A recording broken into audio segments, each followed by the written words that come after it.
Salmo de número 63, 63.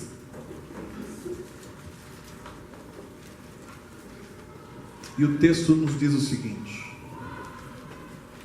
ó Deus, Tu és o meu Deus forte, eu Te busco ansiosamente, a minha alma tem sede de Ti, o meu corpo Te almeja como terra árida, exausta, sem água.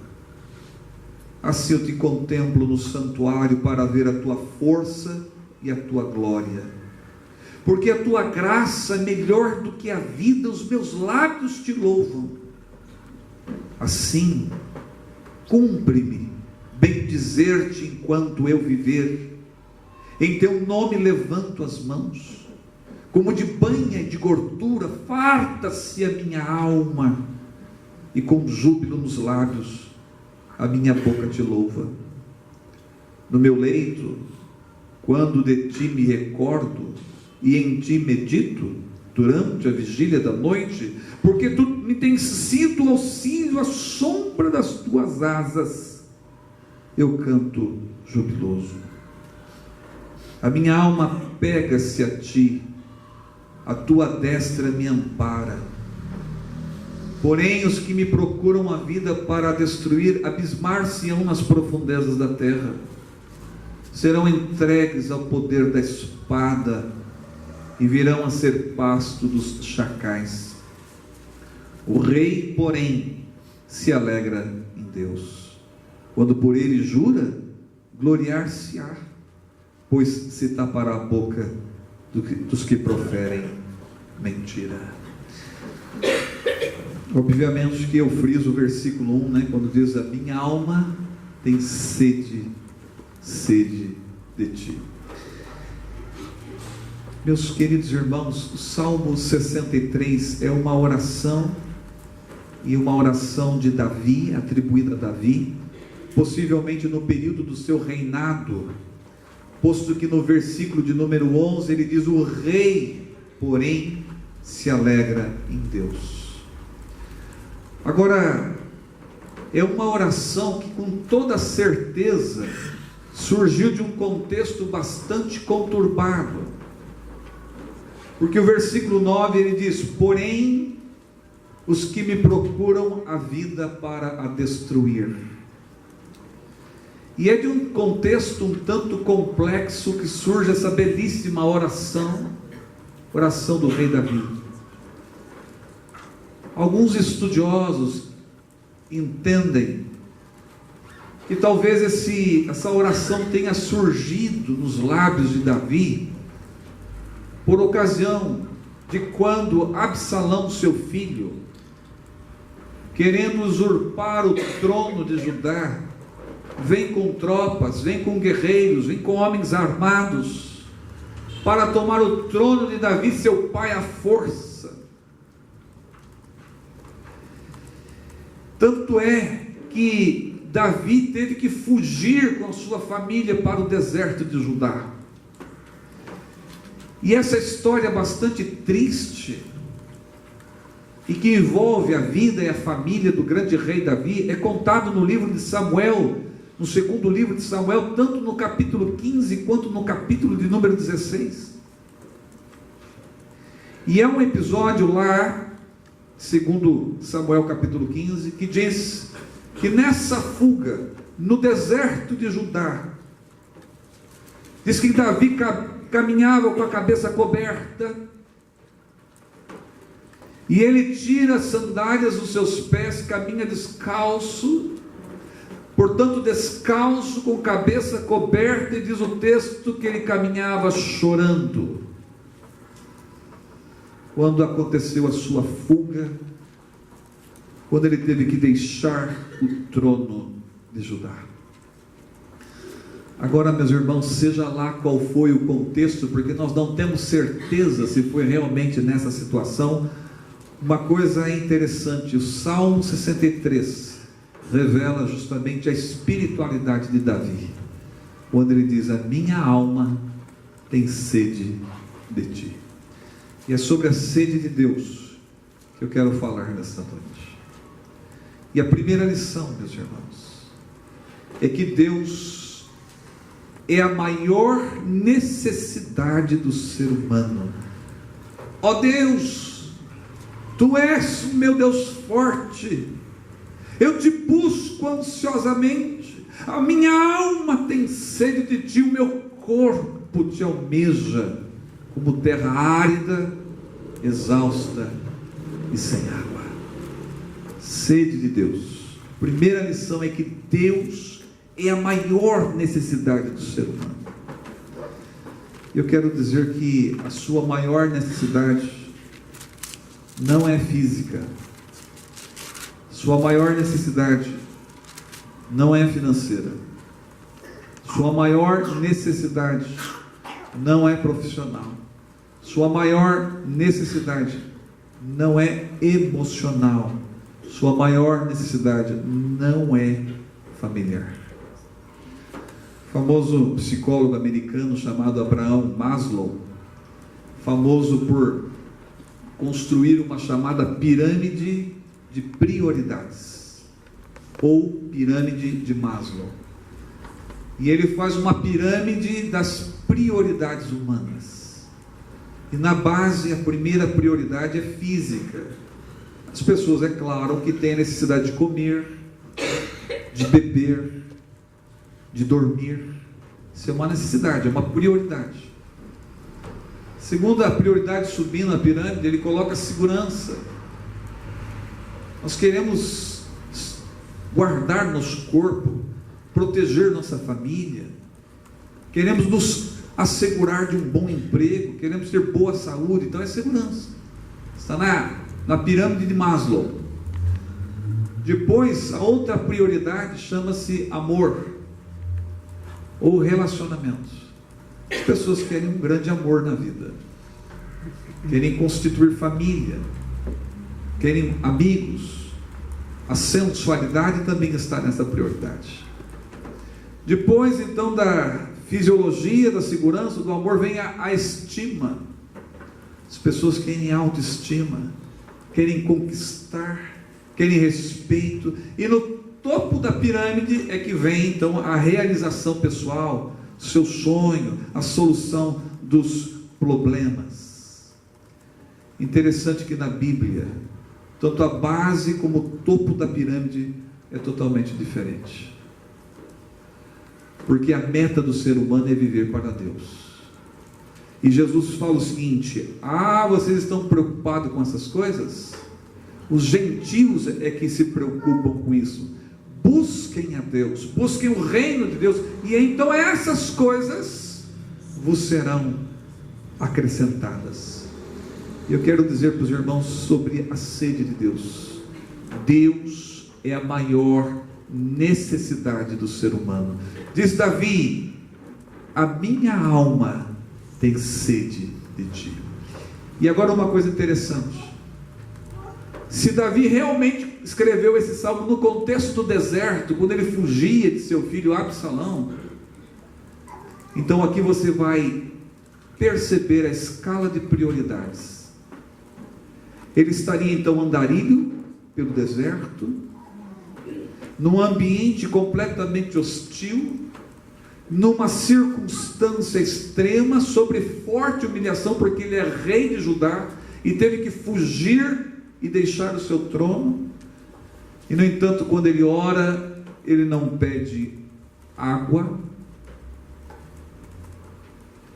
ele não pede a Deus um clima ameno, porque no calor do dia, no deserto, durante o dia, um calor tremendo, e fria as madrugadas. Ele não pede a Deus um clima ameno, também não pede a Deus uma escolta para o proteger daqueles que estão no seu encalço, também não pede a Deus um palácio. Ele simplesmente diz no deserto: a minha alma tem sede de ti. Sede de Deus, meus irmãos. Deus é a maior necessidade do ser humano. Ainda que ele diga no versículo 2: quando eu contemplo no santuário, e aí Calvino diz que é evidente que Deus estava nos seus pensamentos. É como se ele dissesse, é como que sentindo a presença tão grande de Deus, e ele estaria dizendo, é como se eu estivesse no santuário. E no versículo 3 ele diz, a tua graça é melhor do que a vida, porque não existe algo mais exuberante, mais prazeroso e mais importante na vida do que uma vida com Deus. Sede de Deus. A minha alma tem sede de ti. A maior necessidade do ser humano é Deus. Deus é a maior necessidade do ser humano. E uma coisa interessante nesse salmo é que a palavra alma aqui, em hebraico é nefesh, é a mesma palavra para garganta. Como é que se diz garganta? Com a mesma palavra com que se diz alma. E como é que eu sei que não é garganta aqui? Porque é óbvio, ele está dizendo que tem sede de Deus. Mas se tivesse a palavra água aqui na frente, então haveria de se traduzir da seguinte maneira, a minha garganta tem sede de água. A mesma palavra para alma é a palavra para garganta. Ele está dizendo que a sua sede de Deus é uma sede quase que como física. Ele diz, a minha alma tem sede de ti, o meu corpo te almeja, como uma terra árida, exausta e sem água. É como se a garganta estivesse completamente seca no deserto do Saara.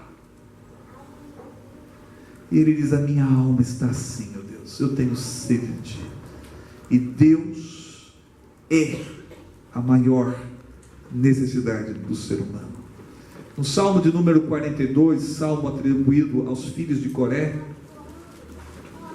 diz assim, como suspira a corça pelas correntes das águas, assim por ti, ó Deus, suspira a minha alma tem sede de Deus.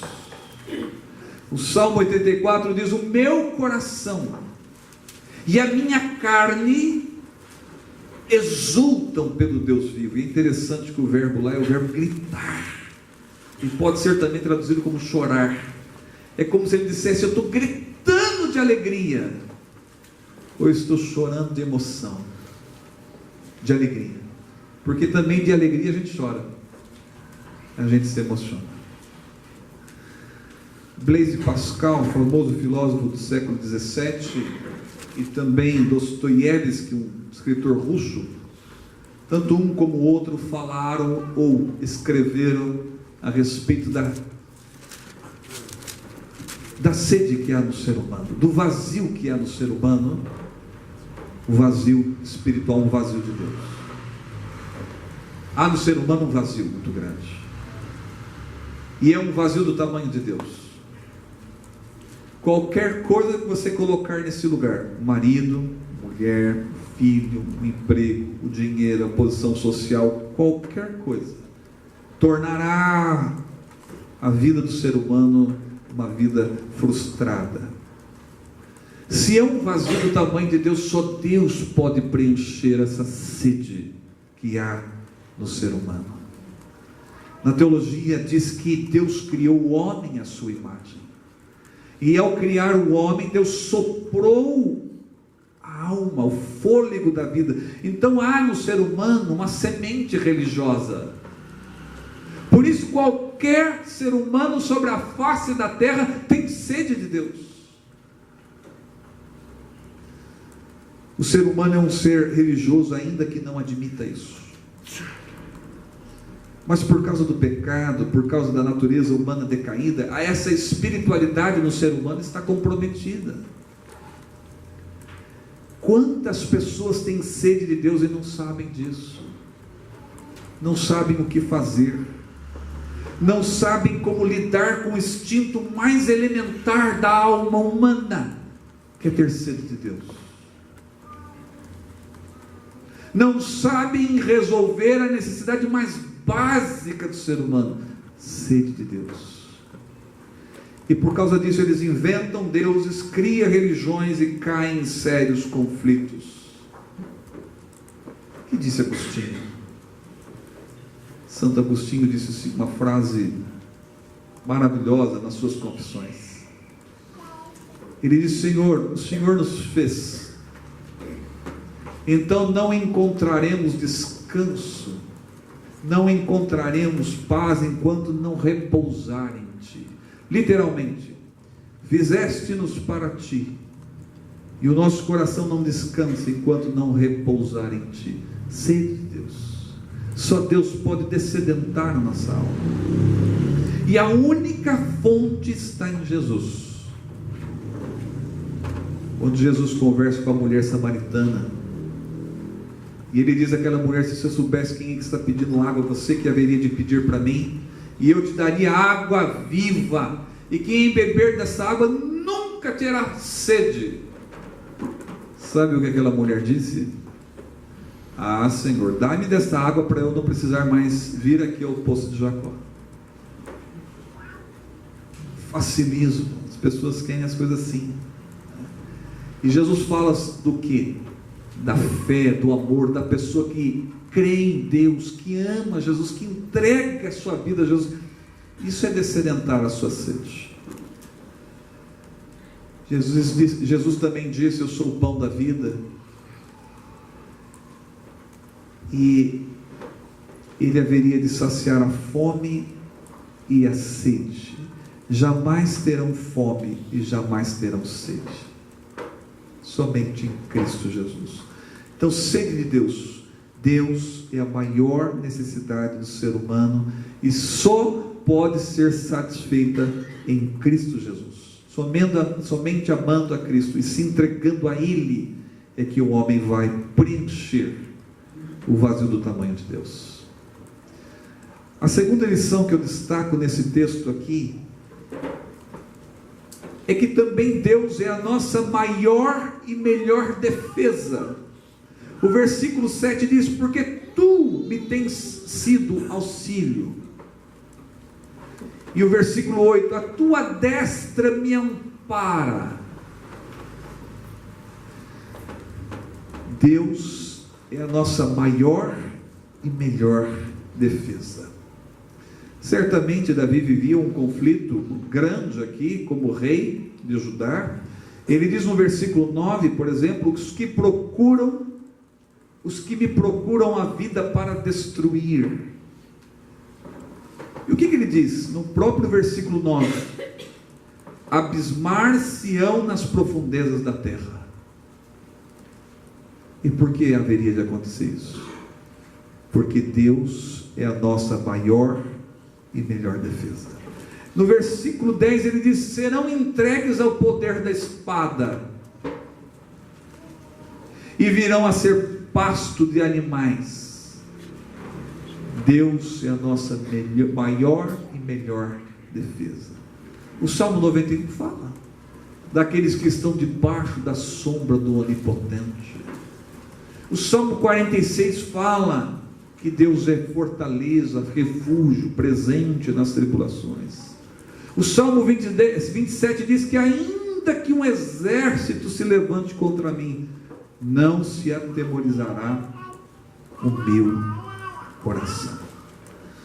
Agora, sede de Deus. Deus é a nossa maior e melhor defesa. Agora vamos pensar numa coisa: se realmente Davi fez essa oração estando no deserto, e quem sabe naquele momento fugindo de seu próprio filho, eu percebo o quanto Davi estava mergulhado em Deus, o quanto ele estava confiante em Deus, o quanto Deus era a sua maior e melhor defesa. Quando aconteceu aquela tragédia em 2004 na Indonésia, chamado tsunami, onde ondas gigantes devastaram quase tudo, e só para os irmãos terem uma ideia da tragédia, Rio Claro tem aproximadamente uns 200 mil habitantes, eu acho, não sei, tenho certeza. O tsunami em 2004 matou mais de 300 mil pessoas, é toda a cidade de Rio Claro mais um pouco. E um casal de médicos brasileiros estavam lá na Indonésia. E eles estavam fazendo mergulho, estavam nas profundezas do mar. Os dois, completamente mergulhados nas profundezas daquele mar.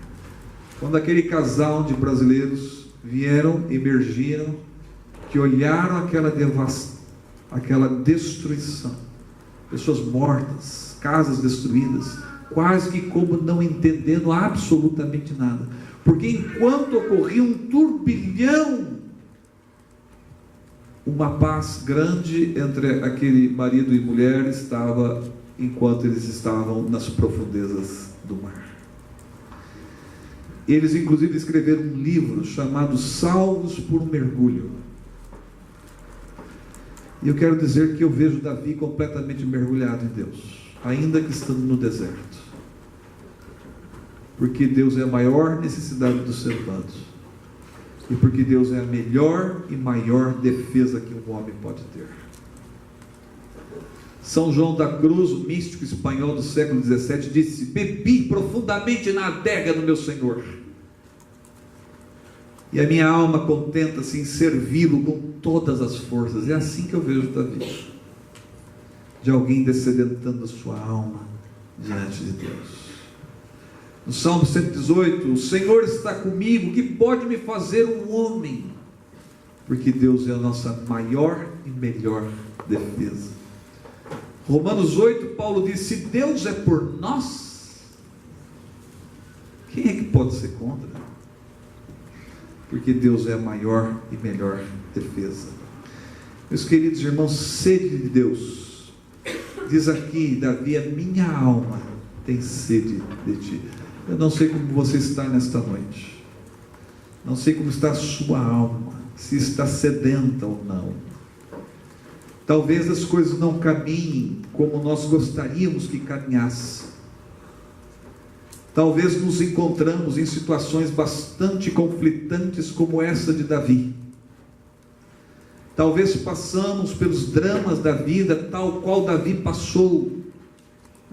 Talvez você esteja enfrentando perigos e dificuldades. Mas como é que termina esse salmo? Versículo 11: o rei, porém, se alegra em Deus. O rei se alegra em Deus.